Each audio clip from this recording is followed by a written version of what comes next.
بالفرض اگر جسٹس یحییٰ افریدی اس کو ایکسیپٹ نہیں کرتے تو پھر جس کے چانسز اگر آپ پاکستان کی ہسٹری اور روایت دیکھیں تو بہت تھوڑے ہیں، لیکن بالفرض اگر وہ اس کا ایکسیپٹنس نہیں کرتے تو پھر جسٹس منصور علی شاہ اور جسٹس منیب میں سے ہی کسی ایک کا انتخاب کرنا ہوگا، اور پھر اگر ان میں سے بھی کوئی بندہ انکار کرتا ہے تو پھر یہ بات چوتھے نمبر تک جائے گی۔ ویسے شام دیر گے تک جو حکومتی ٹاؤٹی صحافی ہیں وہ تو یہ پہلے سے کہہ رہے تھے کہ یحییٰ افریدی چیف جسٹس ہوں گے اور جسٹس امین الدین جو ہیں وہ آئینی بینچ کے سربراہ ہوں گے۔ تو یہ کچھ حکومت نے سہولت کاری کی ہوئی ہے، کیونکہ ان کی مطمئنی نظر جو ہے وہ اس 26ویں آئینی ترمیم سے زیادہ 27ویں اور 28ویں آئینی ترمیم ہے،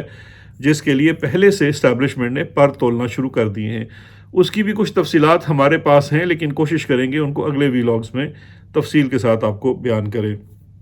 میں تھوڑی دیر کے لیے واپس آؤں گا جسٹس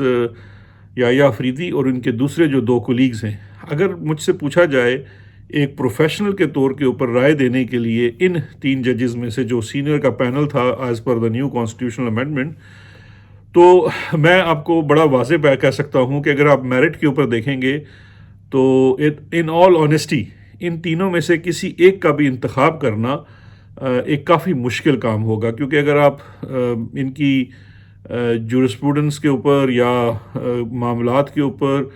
کیسز کے اوپر، پرسنالٹیز، تینوں چیزوں کو دیکھیں گے تو تینوں ججز میں سمجھتا ہوں دے آر ویری فائن ججز، چاہے وہ منصور علی شاہ صاحب ہیں، جسٹس منیر اختر ہیں یا جسٹس یحییٰ افریدی ہیں۔ اور جب تینوں ہی بڑے اچھے اور قابل ججز ہوں اور وہ کسی حد تک جو ہے کہنا چاہیے نا کہ ان کے اوپر آپ کوئی خاص جو ہے خاطر خواہ قسم کا اعتراض نہ کر سکیں، تو پھر شاید جو اصول ہوتا ہے کسی کا انتخاب کرنے کا وہ شاید سینیورٹی کا ہوتا ہے۔ میں یہاں یہ بھی کہتا چلوں کہ جسٹس یحییٰ افریدی، یہ میری اپنی رائے ہے، کارپوریٹ کے جج زیادہ بہتر ہیں بنسبت کانسٹیٹیوشن کے، لیکن یہ کوئی بڑی بات نہیں ہے۔ آف کورس وہ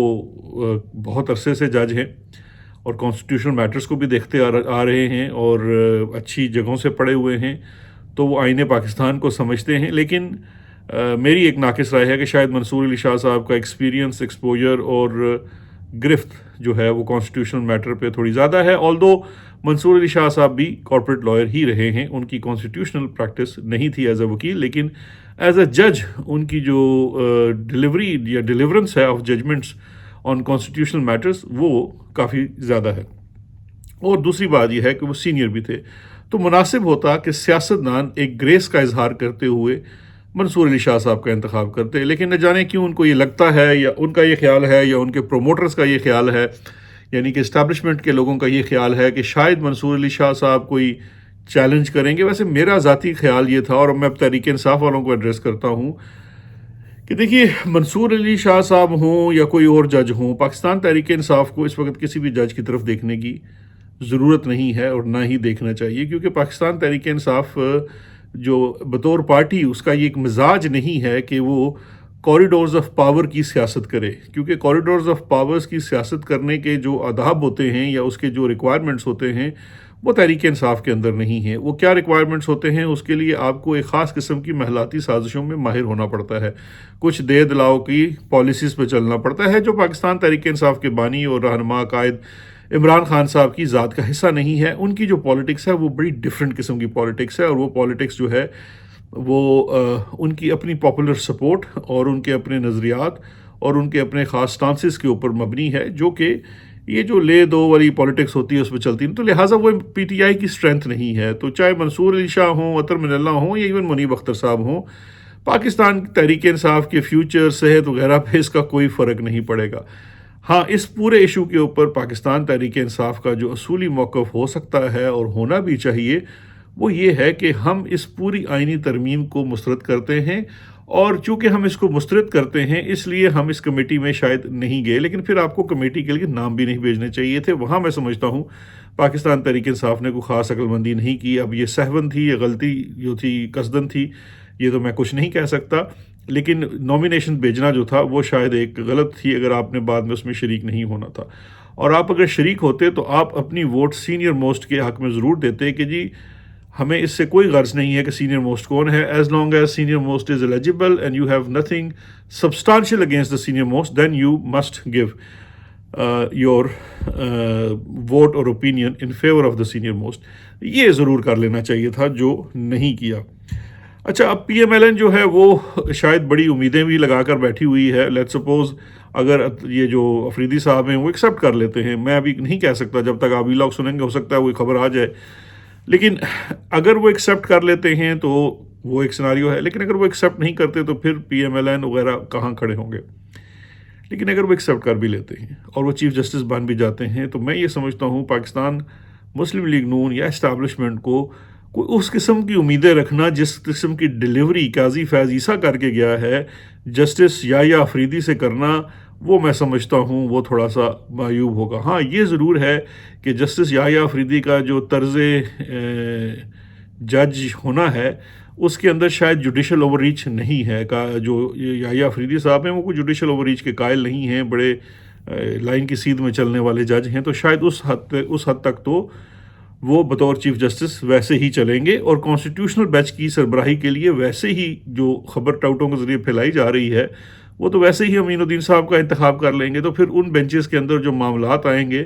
ان کو ایک خاص ڈائریکشن میں وہ کنٹرول کرتے رہیں گے. تو اپنے پلان کے مطابق چل رہے ہیں. پاکستان تحریک انصاف کو کورٹس کی طرف دیکھنے کی بجائے عوام کی طرف ہی دیکھنا پڑے گا, اور جو بھی تبدیلی آئے گی وہ یا تو پھر آپ فیصلہ کر لیں کہ آپ نے کوریڈورز آف پاورز میں سے پالیٹکس کرنی ہے, یا پھر آپ کی پالیٹکس جو ہے وہ عوامی پالیٹکس ہوگی اور عوام کے ساتھ ہوگی. اور پھر اس صورت میں آپ کو عوام کی پالیٹکس ہی کرنی پڑے گی, اور اس کو صرف اور صرف عمران خان لیڈ کر سکتا ہے. انفارچونیٹلی پاکستان تحریک انصاف کی سیاسی تاریخ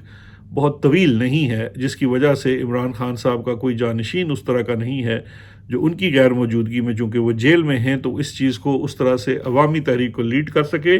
عوام ابھی بھی بڑا ساتھ دے رہی ہے, لیکن اس تمام کام کے لیے عمران خان کا باہر ہونا بڑا ضروری ہے, اور وہ بھی انشاءاللہ ایک دن ہو جائے گا. تو آخر میں یہی کہوں گا کہ جو کوئی بھی جج آئے, پاکستان تحریک انصاف کو اپنا جو فوکس اور اسٹڈی ہے, جو فوکس اور جو پالیسی ہے یا وہ رکھنی چاہیے, وہ وہی ہے جو عمران خان کی شروع سے رہی ہے کہ آپ حقیقی آزادی کے لیے جد و جہد کر رہے ہیں, اور وہ جد و جہد کی سکسیس آپ کو سپریم کورٹ سے یا ہائی کورٹ سے نہیں ملنی, وہ آن دا اسٹریٹ ہی ملنی ہے. And that should be the focus. کوشش کریں گے, آج یہاں تک ہی بات رکھتے ہیں, آنے والے دنوں میں کل یا پرسوں آپ سے تفصیل سے بات کریں گے کہ پاکستان تحریک انصاف کے اندر اس وقت کیا مارا ماری چل رہی ہے, کیا جوڑ توڑ چل رہا ہے, کون سے لوگ دوبارہ سے سر اٹھا رہے ہیں اور کون سے لوگوں کو سر کچلنے کی کوشش کی جا رہی ہے. وہ بھی ایک بڑی دلچسپ سیناریو ہے, اس کے اوپر بات کریں گے. اپنا خیال رکھیے گا, انشاءاللہ مزید آپ سے بات ہوگی. شکریہ, خدا حافظ.